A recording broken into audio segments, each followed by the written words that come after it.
If you date, marry, or surround yourself with people that are very frivolous, they will end up spending all their money. And when they are in trouble, they fall on you to spend what you actually intend to save. With this kind of season, the least you like to do is to allow coins slip through your fingers.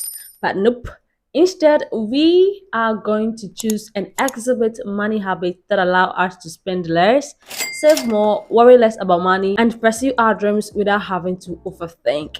So if you can see what I'm saying, think what I'm thinking, then stay tuned because today I'm going to share with you 15 solid money nuggets that are going to sustain you throughout the season and literally change your life this year. Hi guys, welcome back to the channel. My name is Franca and this is the holistic level up where we talk about all things level up in money. So if you want to learn how to make more money, grow your money, and stop living from paycheck to paycheck, then you are at the right place. And today, guess what? Coming up at number 15 is to hold yourself accountable for all your money. Don't limit yourself to thinking that the only money you make is from your salary. Nope. There are times that we make a lot of money from other things you do. Okay? Even if it's just $1 that you earn from rendering side hustles or services, please stop using it to buy random stuff. Bring all together and know exactly how much you're earning and what that money is used for all the time. Because just like nobody will be there when you're broke, nobody is going to hold you accountable if you don't hold yourself accountable for your money. Next up is to stop paying for brand names. So sometimes we erroneously think that the more money we pay for something, the more value it possesses.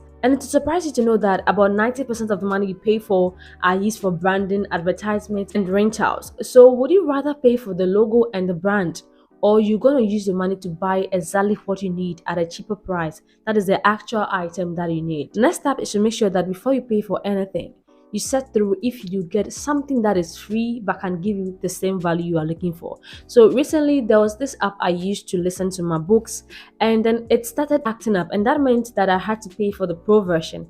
And so I decided to go through Play Store to see if I can find something free that can also help me do the same thing. And lo and behold, I found an app that was totally free that could help me to listen to my book just like the other app was helping me to do. So make sure that you don't pay for things in a rush. Take your time, search if you're going to get free items, free services, free apps that can give you the same value. If not, then you can go ahead and pay for them. Number 12 is to make sure that you always have a shopping list a week prior to shopping. So this gives you more time to go through the list time upon time to make sure that what you've actually written in the shopping list are things that you need.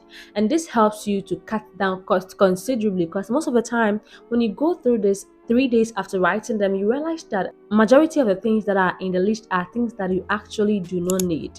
Next up is to surround yourself with people that are like-minded. So listen to me. If you date, marry, or surround yourself with people that are very frivolous, they will end up spending all their money.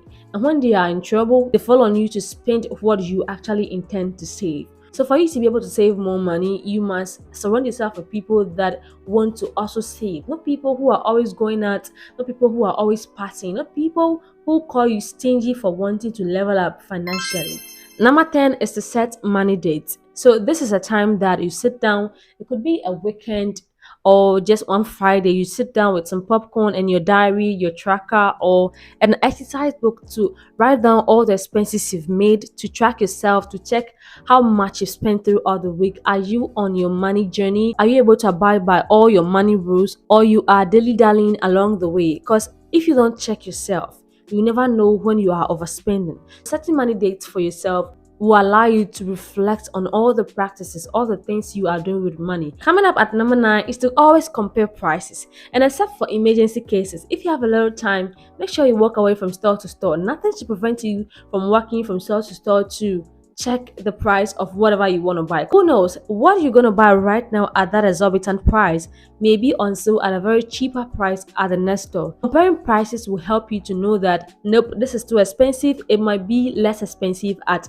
this other place. So let me give you an example. The light I'm currently using to film right now, I saw it on Jumia for 680 Ghana cedis, and I went to the market itself to get it. It was about 550 Ghana cedis.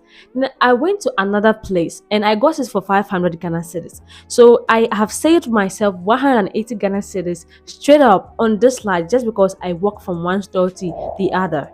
And if you're talking about comparing prices, then let's not forget to talk about bargaining. See, don't feel shy to bargain, because the seller is never gonna lose. No matter how cheap he or she sells an item for you, the person will always make a profit. So tell the person that I will give you this amount. Let's bargain and let's reach a particular agreement. This is how much I want to give you. Do you take it? If not, you can walk away. You're always free to walk away to another place to see if you get a good bargain, because the seller would never lose. Now, this particular habit can do a lot of magic for your money, and that is set an alarm or a time anytime you go for shopping, even if you are on online shopping apps.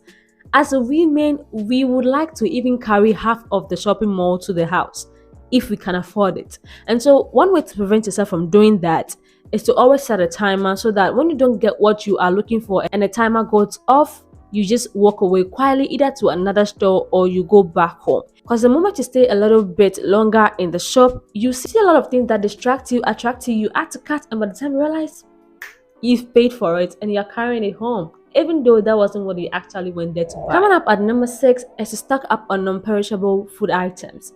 So if you are somebody who likes to fry a lot, then you probably know what is happening with oil. These days, prices of goods are exponentially increasing. So once you have this thing stocked up, you'll be able to properly plan before you go to the shop next time. And buying things in bulk also helps to reduce the cost of some of the things. Sometimes you get a discount for buying a certain number of items.